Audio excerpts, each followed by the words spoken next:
Organiziraš event. Želiš da svi plešu i dobro se zabave i nasmiju. Ne, čekaj.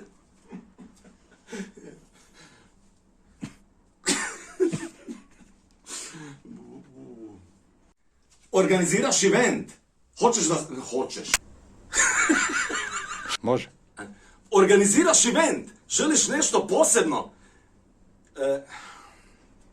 Ček, kak je ono išao tekst? Znam, čekaj, ne, želiš nešto posebno i drugačije? Reci, ne, nije problem.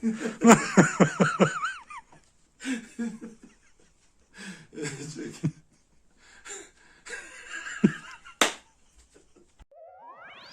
Organiziraš event i želiš da svi plešu, dobro se nasmiju i svi pričaju poslije o tome. Prava istina o disko plesu je rješenje za tebe. Klikni na link